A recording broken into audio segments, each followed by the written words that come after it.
ప్రార్థనలో ఓ విషయాన్ని మీతో మాట్లాడాలనుకుంటున్నాను. ఉదయం చెప్పాను, మరలా ఒకసారి గుర్తు చేస్తాను.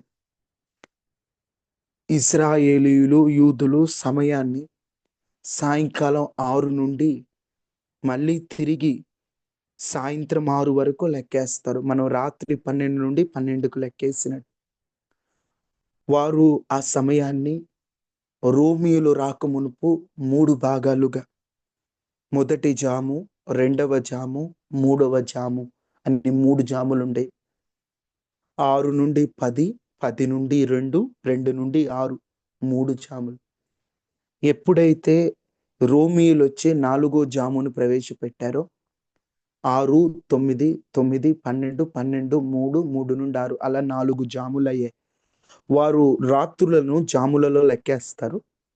ఉదయాన్ని గంటలతో లెక్కేస్తారు. అంటే ఉదయము ఎప్పుడైతే 6 అయిందో ఉదయం 6 నుండి 9 వరకు మొదటి గంట, రెండవ గంట గడియ అని కూడా అంటారు. మొదటి గడియ, రెండవ గడియ అని అలాగూ లెక్క వేస్తారని.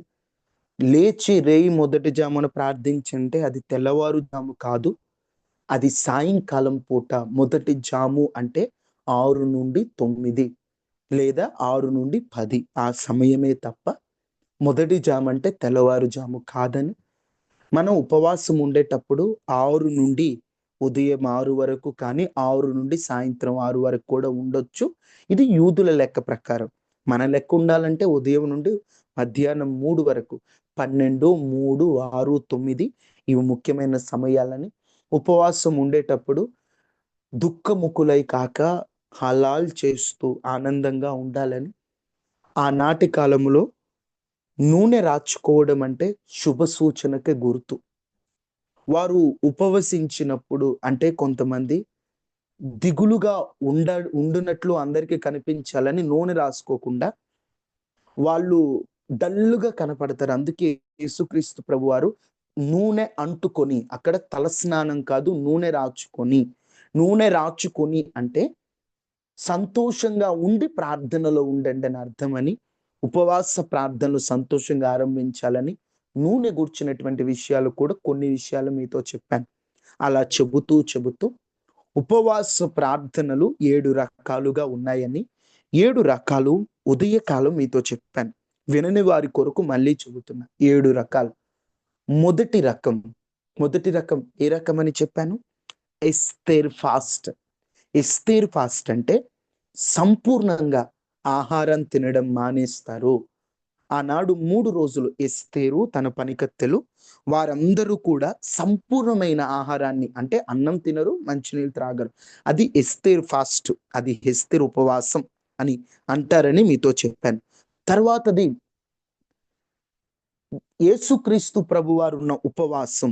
ఆ ఉపవాసమే జీసస్ ఫాస్ట్ అని మీకు చెప్పాను.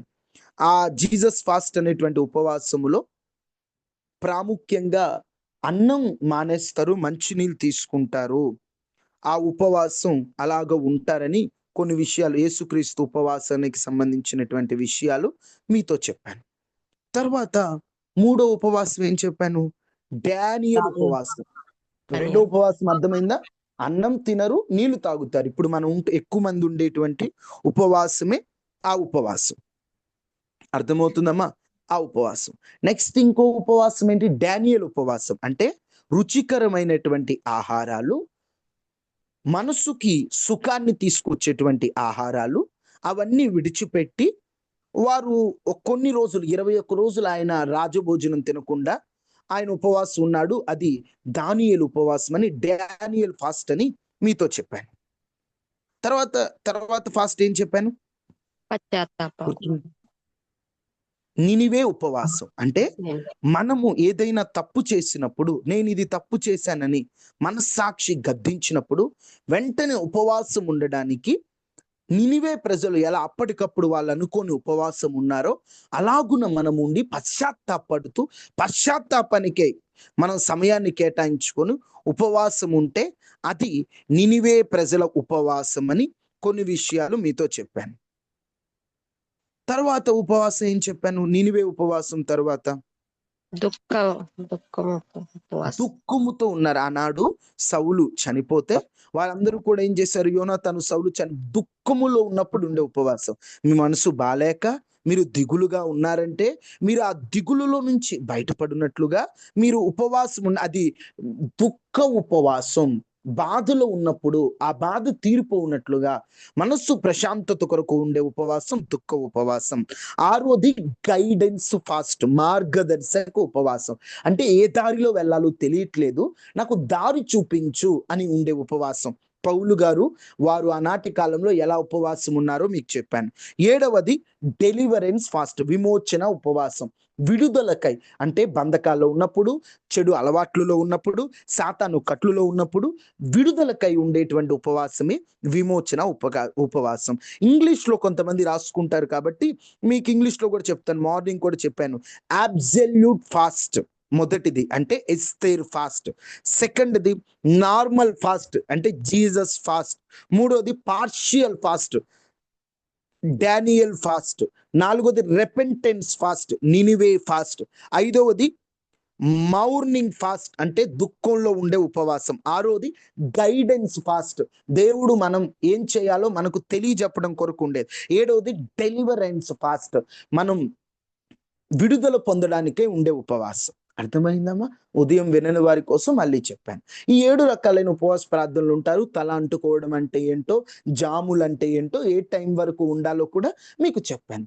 ఉపవాస ప్రార్థన గురించి ఉదయకాలం చెప్తాను. ఇక సాయంకాలం ఏం చెప్పాలని ఆలోచిస్తున్నప్పుడు మీకు ఆల్రెడీ యూత్ మీటింగ్లో ఒక టాపిక్ని స్టార్ట్ చేసాం. అదే అంశాన్ని యూత్కి అందరికి అవసరమైనట్లు చెప్పడానికి ప్రయత్నం చేస్తాను. యవనస్తులకి ఏ అంశాన్ని ప్రారంభించామంటే, ఒక వ్యసనములో ఉన్నప్పుడు ఆ వ్యసనములో నుండి ఎలా బయటపడాలి, ఆ వ్యసనములో నుండి ఎలా బయటికి రావాలో కొన్ని విషయాలు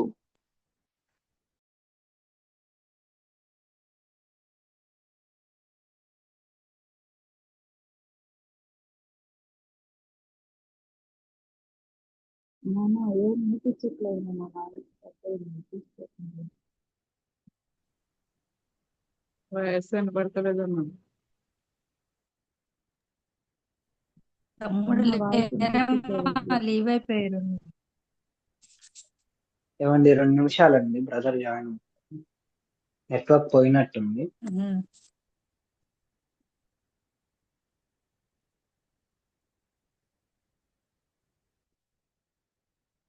ఒక పాపపు అలవాటును విడిచిపెట్టాలంటే ఓ 7 ఫార్ములాలు మీకు చెబుతానని యవనస్తులకి చెప్పడం స్టార్ట్ చేశాను. వాటిలో మొదటి ఫార్ములా గుర్తుందా యవనస్తులారా?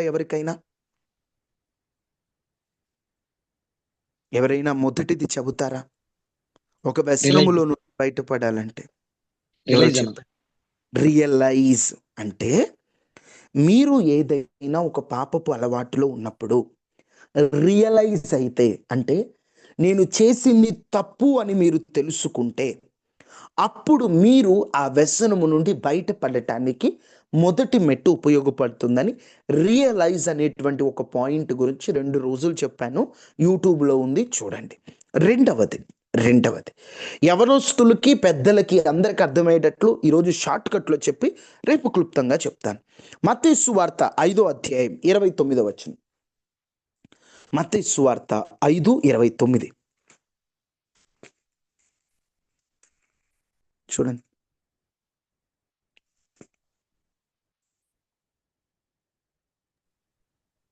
నీ కుడి కన్ను నిన్ను అభ్యంతరపరచిన ఎడల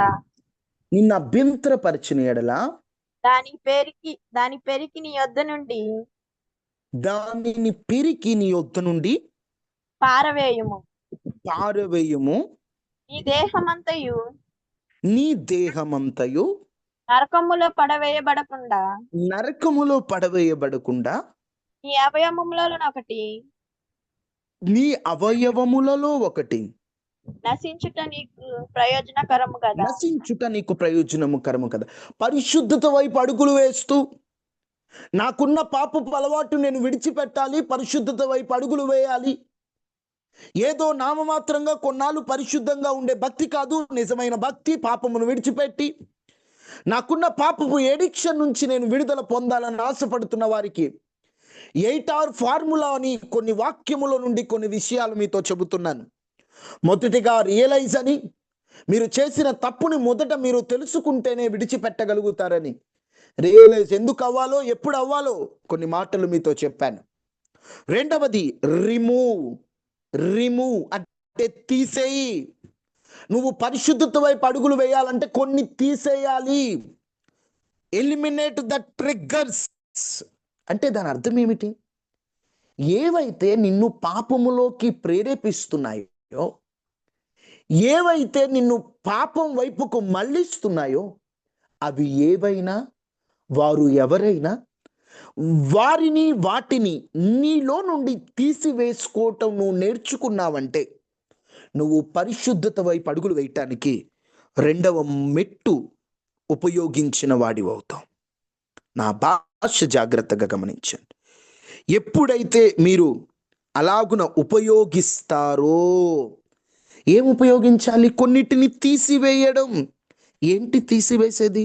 ఎలా అన్నా మీకు తెలిసిన విషయాలే, కొంచెం జాగ్రత్తగా మీరు గమనించగలిగితే. యవనస్తులకు అందరికీ తెలుసు, ఏదైతే నీ పరిశుద్ధతకు అడ్డుగా ఉంది. ఒకటి, కాళ్ళల్లో ముళ్ళు గుచ్చుకున్నప్పుడు నొప్పిగా ఉన్నా, కాళ్ళు బలహీనంగా ఉన్నా, నిజం చెప్పాలంటే ముళ్ళు గుచ్చుకున్న తర్వాత ముళ్ళుని తీసేటప్పుడు బాగా నొప్పిగా ఉంటుంది. నొప్పిగా ఉన్న ముళ్ళు తీసేయాలి. ఎందుకు తీసేయాలి? ఆ ముళ్ళు నీ కాలిలో ఉంటే నీ కాలికే ప్రమాదం. ఈరోజు తీసేటప్పుడు నొప్పి ఉంటుంది అని నువ్వు ఆగావనుకో, ముళ్ళుని ఎలా తీస్తారు? పినిస్తో తీస్తారు. ఆ పినిస్తో గుచ్చినప్పుడు నొప్పే, బాధే, అబ్బా అయ్యా అమ్మో అంటావు. కానీ తీసేసుకోకపోతే ఏమవుతుంది? లోపలుండి సెప్టిక్ అయిపోతుంది. ఈరోజు నిన్ను ప్రలోభాలకి గురి చేస్తూ, నిన్ను పాపం చేయడానికి ప్రేరేపించేది ఏదైనా నువ్వు తీసివేయగలిగితే నువ్వు పరిశుద్ధత వైపు అడుగులు వేయగలుగుతావు. ఎందుకంటే ఇక్కడ నువ్వు జయిస్తే, నువ్వు ఒక మాటలో చెప్పాలంటే ఇక నువ్వు పరిశుద్ధంగా ఉన్నట్లు. ఇక్కడే మెయిన్. ఏది నిన్ను పాపానికి ప్రేరేపిస్తుందో దీన్ని ఒక్కొక్కటిగా దాన్ని వదిలేసుకోవాలి. యాకోబు పత్రిక ప్రకారం దురాశ నీలో ప్రారంభమైనప్పుడు, నీకు ఒక ఆలోచన వచ్చిన వెంటనే ముందుగా ఆ ట్రిగ్గర్ అంటారు. ట్రిగ్గర్ అంటే ప్రేరణ. ఒక్కడివే కూర్చున్నావు, చూడకూడని సినిమా చూడాలని అనిపించింది. అప్పుడు నువ్వేం చేయాలి? ఆ చూడకూడని సినిమా చూసే పరిస్థితులను రిమూవ్ చేయాలి. ఇది ఎంతకాలం చేయాలన్నా బ్రతుకున్నంత కాలం చేస్తూనే ఉండాలి. కొంతమంది పాపానికి ప్రేరేపించే చోటు ఉంది, పాపానికి ప్రేరేపించే సినిమాలు చూసి, పాపాన్ని ప్రేరేపించే వ్యక్తుల దగ్గర సావాసం చేసి, నీ పాపంలో ఎందుకు పడిపోతున్నా అంటే పడకుండా ఎందుకుంటావు? నీవున్న వారు చుట్టూ పాపులే కదా, వారు ప్రేరేపిస్తున్నప్పుడు నువ్వు ఖచ్చితంగా పడిపోయే ఛాన్సెస్ ఉన్నాయి. నువ్వేం చేయాలా? నువ్వు రిమూవ్ చేసే ముందుగా మనలో ట్రిగ్గర్ ఫామ్ అవుతుంది, ప్రేరణ జరుగుతుంది. ట్రిగ్గరే థాట్గా మారుతుంది. ఒక ఆలోచనే డిజైర్గా మారుతుంది, చేయాలనే ఒక ఆసక్తి. ఆ డిజైరే సిన్గా, పాపంగా మారుతుంది. ఈ ట్రిగ్గర్నే నువ్వు రిమూవ్ చేయగలిగితే, అందుకే యేసుప్రభు నీ కన్ను నిన్ను అభ్యంతరపరిస్తే పెరికే అంటే లేదనుకో, కన్ను కాసేపు నిజంగా పెరికేయమని కాదు, లేదనుకో. ఒక అవయవం నిన్ను పాపానికి ప్రేరేపిస్తుందంటే అది పని చేయదు, అది లేదు అనుకో, అంతే తప్ప దానికి గనుక నువ్వు అవకాశం ఇచ్చావంటే జాగ్రత్త, నీ నాశనానికి నువ్వే కారణమవుతావు. పాపానికి కారణమయ్యే స్నేహితులు, పాపానికి కారణమయ్యే మొబైల్, పాపానికి కారణమయ్యే సోషల్ మీడియా, పాపానికి కారణమయ్యే ఒంటరిగా ఉండే సమయం మీరు రిమూవ్ చేసేయండి.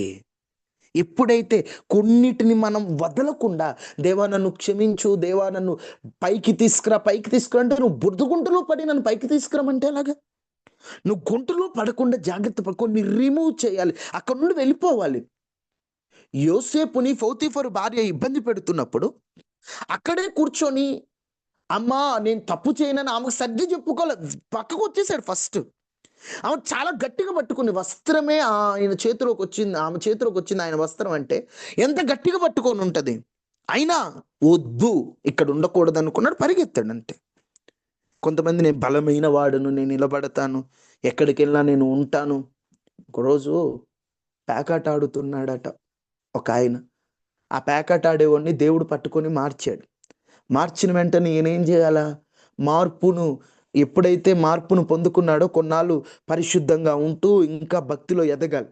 మారిన వారానికే నాలాగా పేకాట ఆడేవాళ్ళు మారుస్తానని వెళ్ళాడట.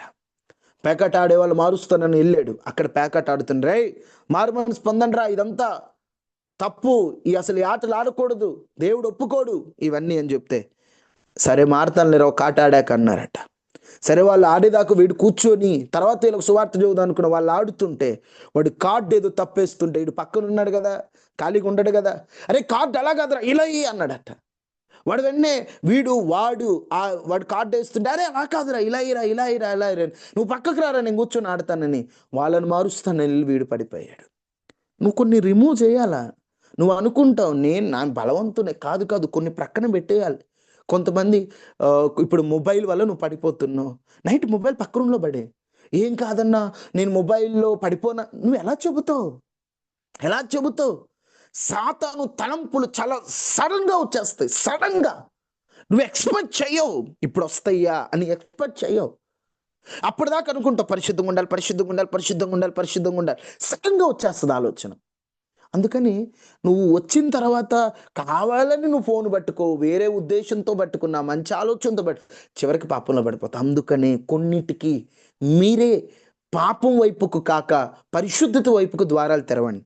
ఇప్పుడు ఒక్కడివే గదిలో ఉన్నామనుకో, ఒక్కడే ఉంటే పాపంలో పడి గది బోర్ల తలుపు ఎవరైనా వస్తారని భయంతో అప్పుడు చూడు, తలుపు వేసుకుని ఒక్కడివే ఉండి ఎవరు లేకపోతే ఆటోమేటిక్గా నీ ఆలోచన మారిపోద్ది.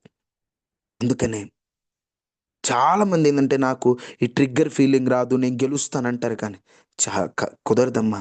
అందుకని 2 తిమోతి 2:22 ఒకసారి చూడండి. తిమోతికి రాసిన 2వ పత్రిక, ఇవన్నీ మీకు తెలిసిన విషయాలే, కానీ ఎందుకో మళ్ళీ ఒకసారి గుర్తు చేస్తున్నాను అంతే, కొత్తగా విషయాలేం కాదు. తిమోతికి రాసిన 2వ పత్రిక 2వ అధ్యాయం 22వ వచనం. నీవు యవనస్తుల నుండి పారిపొమ్ము. చాలమ్మా. ఇక్కడ వాస్తవంగా రాయబడినది ఏంటో తెలుసా? తర్జుమా, యవ్వన ప్రలోభాల నుండి పారిపొమ్ము. ప్రలోభం అక్కడ ట్రిగ్గర్.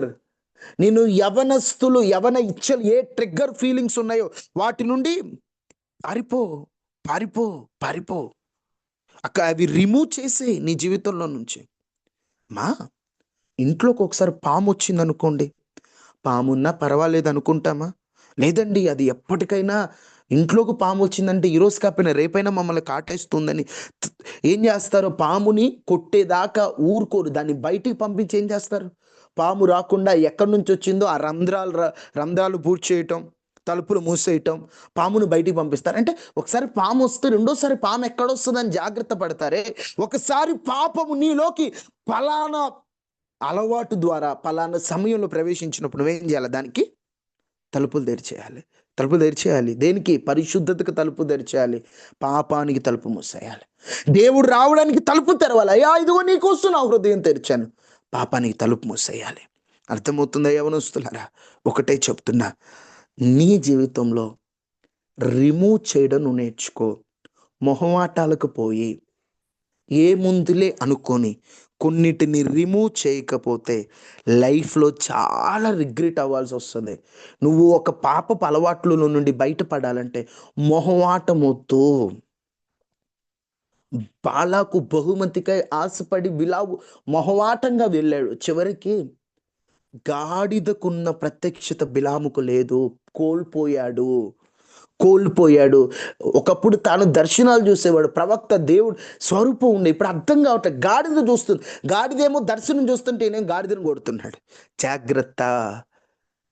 కొన్ని నో చెప్పడం నేర్చుకోకపోతే, కొన్ని ఆకర్షించినప్పుడు వద్దు అని చెప్పకపోతే లైఫ్లో రిగ్రెట్ అవ్వాల్సి వస్తుంది.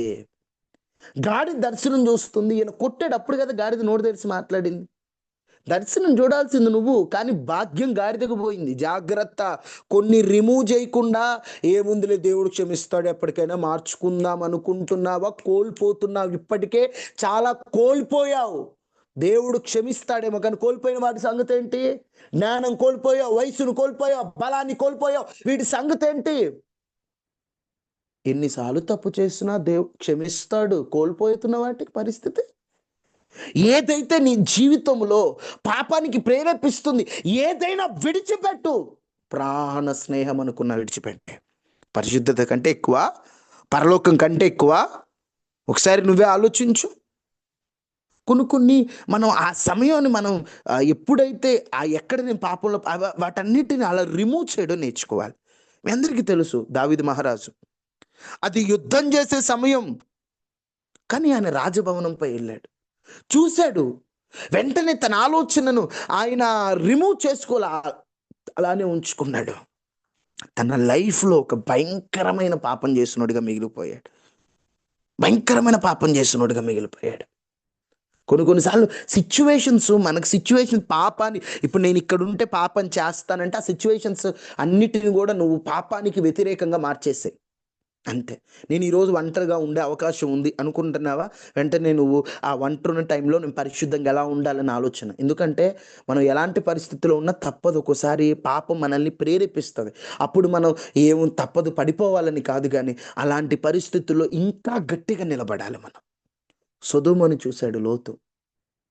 వాస్తవంగా తను నీతిమంతుడే, కానీ సొదొమలోకి వెళ్ళాడు. ఒక నిజం చెప్పాలంటే చరిత్రహీనుడిగా మిగిలిపోయాడు. ఎందుకు ఈ మాట చెప్తున్నానంటే, మీ జీవితంలో కొన్ని మీరు రిమూవ్ చేసుకోవడానికి మొహమాట పడ్డారంటే లైఫ్లో చాలా బాధపడాల్సి వస్తుంది. ఇలా చెప్పుకుంటూ పోతే ఎన్నో విషయాలు ఉన్నాయి, కానీ సమయం లేదు. అందుకే నేను త్వరగా చెప్పాను. మిగతావి ప్రభు చిత్తం అయితే రేపు చెప్తాను. ఇదే రెండో పాయింట్. ఒకటే మీకు ఈరోజు చెప్పేది. ఫస్ట్ రోజు ఉపవాస ప్రార్థనలో నీ జీవితంలో నీ పరిశుద్ధతను పాడు చేసేది ఏదైనా, ఏ సమయమైనా, ఎలాంటి వ్యక్తులైనా వాళ్ళని అర్జెంటుగా రిమూవ్ చేయి. పలకపోయినా పర్లా, వారి నుండి లాభం పొందకపోయినా పర్లా, వాళ్ళు ఫీల్ అయినా పర్లా, మొహమాటంగా పోయి కోల్పోవద్దు, రిమూవ్ చేసేయి. ఫోన్ పాపంలోకి నెడుతుందా, పక్కన పడేసే, అవసరం లేదు. పలానా మనిషితో మాట్లాడితే కొంచెం చెడు ఆలోచనలు వస్తే కట్ చేయి. వాడెవడైనా ఏదైతే నీ పరిశుద్ధతకు అడ్డంగా ఉందో దాన్ని నువ్వు తొలగించుకోవడానికి మొదటి రోజు నువ్వు తీర్మానం చేసుకుంటే నా దేవుడు నిన్ను బహుబలంగా ఆశీర్వదిస్తాడు. ప్రార్థన చేసుకుందాం. ఒక్క మాటే మనం ఈరోజు వినింది.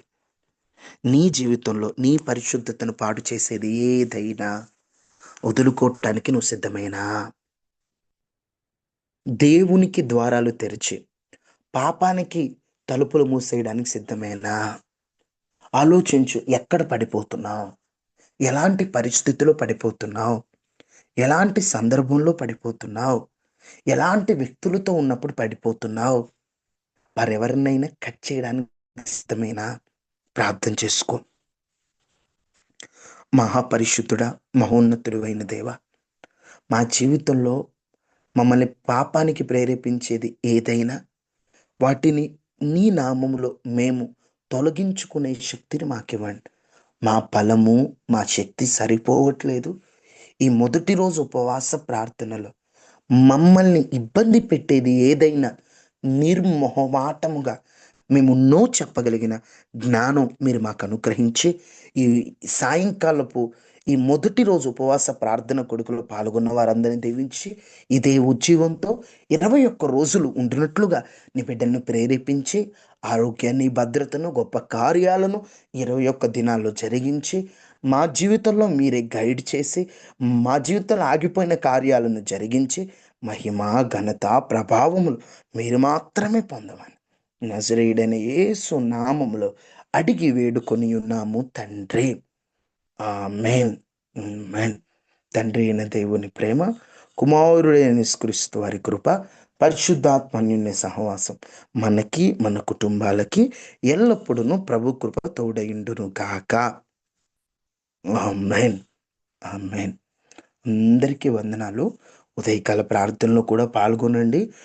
కొంతమంది ఉదయకాల ప్రార్థన వీలు అవ్వట్లేదని నైట్ ప్రార్థనలో పాల్గొంటున్నారు. ఈ 20 రోజులు మాత్రం ఉదయకాల ప్రార్థనలో కూడా పాల్గొనడానికి చూడండి. ఎన్నో శక్తివంతమైన విషయాలు దేవుడు తన వాక్యం ద్వారా మనకు తెలియజేయబోతున్నాడు. అందరికీ వందనాలు. Praise the Lord. దేవుడు మిమ్మల్ని దీవించునుగాక. God bless you.